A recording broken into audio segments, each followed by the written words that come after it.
प्रधानमंत्री किसान सन्मान निधी योजनेचा 21वा हप्ता जारी.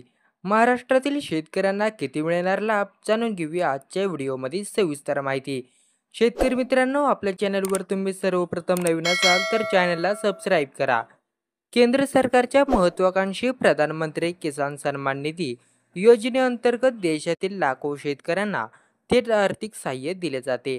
या योजनेचा 21वा हप्ता सरकारकडून जारी करण्यात आला असून सध्या हिमाचल प्रदेश, पंजाब, उत्तराखंड आणि जम्मू काश्मीर या राज्यातील पात्र शेतकऱ्यांच्या बँक खात्यामध्ये 2,000 रुपयांची रक्कम जमा करण्यात आली आहे.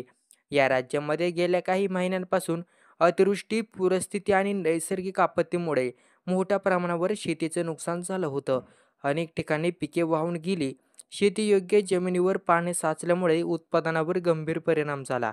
या पार्श्वभूमीवर सरकारने तातडीने पाऊल उचलत या राज्यातील शेतकऱ्यांना प्राधान्याने मदत देण्याचा निर्णय घेतला. महाराष्ट्रातील शेतकऱ्यांसाठी हप्ता कधी येणार? महाराष्ट्रासह देशातील इतर राज्यांमधील शेतकऱ्यांच्या खात्यात नोव्हेंबरच्या दुसऱ्याच आठवड्यात पीएम किसान योजनेचा 21वा हप्ता जमा होण्याची शक्यता व्यक्त करण्यात येत आहे.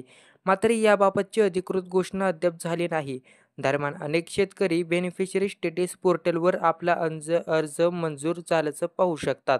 ही योजना केंद्र सरकारने शेतकऱ्यांच्या उत्पन्नात तडे आणण्यासाठी 2019 साली सुरू केली. या अंतर्गत देशातील पात्र लागू आणि सीमांत शेतकऱ्यांना दरवर्षी 6,000 रुपयांची आर्थिक मदत दिली जाते. ही रक्कम वर्षभरात 3 समान हप्त्यांमध्ये म्हणजेच प्रत्येकी 2,000 रुपयांच्या स्वरूपात थेट शेतकऱ्यांच्या बँक खात्यात जमा केली जाते.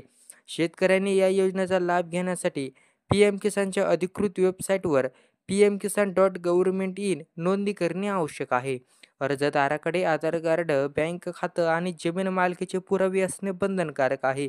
योजनेतील पारदर्शकतेसाठी सर्व व्यवहार डायरेक्ट बेनिफिट ट्रान्सफर डीबीटी पद्धतीने केले जातात. तर मित्रांनो, व्हिडिओ आवडला असेल तर व्हिडिओला एक लाईक करा आणि चॅनलला सबस्क्राईब करा. धन्यवाद.